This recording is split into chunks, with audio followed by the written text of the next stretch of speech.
What's up, good people? Mighty Mouse here from JB1 Trucking, leased on with a Schneider boat.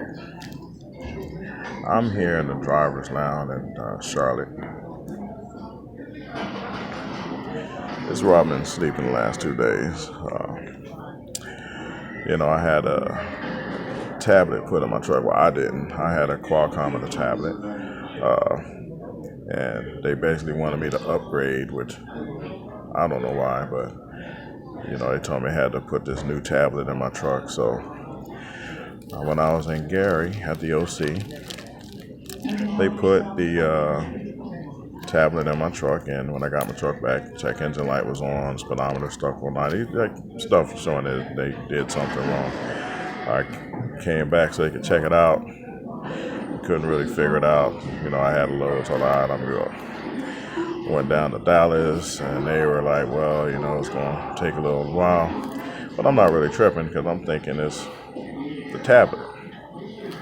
So I finally make it here to Charlotte, and they check out my truck, and they discover that it's not the tablet.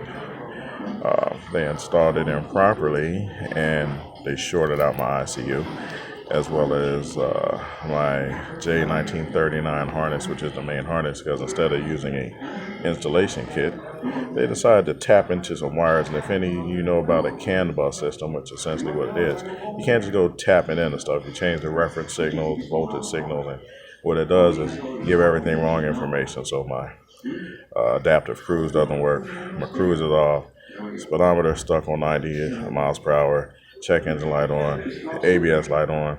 Sometime the oil light goes up, then it'll go down. My def bar, it'll be on 4 bars, it'll drop down to 1, turn red, like it's about to derate my truck. Just, all kind of issues. So they said they would fix my truck, and now they want to know, well, how come Schneider couldn't fix it? I'm like, well, I don't know, because it's not the tablet, it's the ICU. So they're like, well, we can't do that. So they sent me to Freightliner. So go to Freightliner a few times. They like, okay, we can't get to it yet. So they finally got to it Monday. So I had to leave my truck there. They don't stay open 24 hours. So since they close and they have a fence that actually closes in, I couldn't stay in my truck because if something happens and I can't get out of my truck, it's a liability. So I come here and I'm thinking that because the reason why I don't have access to the sleeper in my truck is because they broke it. I was assuming that they would, give me a room because I wouldn't need a room if they didn't break my truck. But they're not getting me a room. They said I could go to where they get the rooms and I could get a discount. But I'm coming out the hole. I need to do one more load, but I couldn't because the ICU is fried. I don't want to be driving down the road with chemicals and then the thing go all the way out. I lose everything, have an accident, or cause something. It's dangerous. So they're not doing that. Now it is Wednesday. Been here since Friday. So they're not paying me for the time that I missed. Even though they cost me money, they're not compensating me. I mean, they are paying to repair my truck, but that's not the only expense. I need a place to stay, and I'm sleeping. This is where I'm sleeping last couple of days. So I'm not really sleeping good because I'm sitting up. And my instinct when I'm sitting up is to be awake because I'm usually driving. So I'll doze off and pop up because it's like I feel like I'm sleeping. I'm driving down the road or something. So, but it's all right because when they fix my truck, I just had to go somewhere else because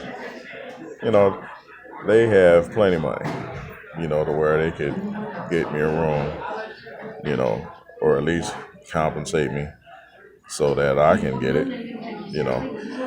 So, like I said, it kind of rubbed me the wrong way because I don't really feel like they're handling it the way that they should, being that it's their fault that my truck is down. If my truck were just down just because something broke or whatever, I get that because I've had to replace things.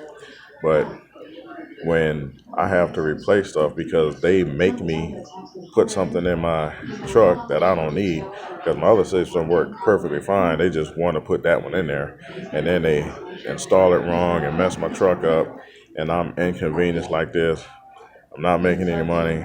They're not willing to compensate me. All they're going to do is pay to get my truck fixed. And then they're trying to get out of it, trying to see if they can fix it here. Oh, we'll offset it. No, you're not going to offset it. You're going to pay for it because y'all broke it. So that's my dilemma right now. So I'm here in Charlotte, North Carolina at the Schneider Operating Center in my like my current bedroom, right here. It's very frustrating because I like the company, but I can't. I'm plugging my phone back in. The cord came out. It's kind of disheartening because I never would have expected them to put me in a situation and then handle it in the way that they are handling it. So I'm going to be looking to take my truck to someplace else. So I'm just putting this out there. Just understand if you are IC, they're gonna have you really like you on your own, which you are, and that's not a problem. But like I said, if I'm inconvenienced because of their negligence or mechanical negligence, I guess it would be, then I believe that I should be compensated not just by them paying for my repairs, but if I don't have a place to stay because I don't have access to my vehicle and it's their fault, then I believe that they should cover my sleeping arrangements at least until my truck is returned to me, and then I can, stay in my truck like that. Well, all right, good people. JB1 Trucking, Mighty Mouse out. Yeah, there you go. There's the finger right there, you see.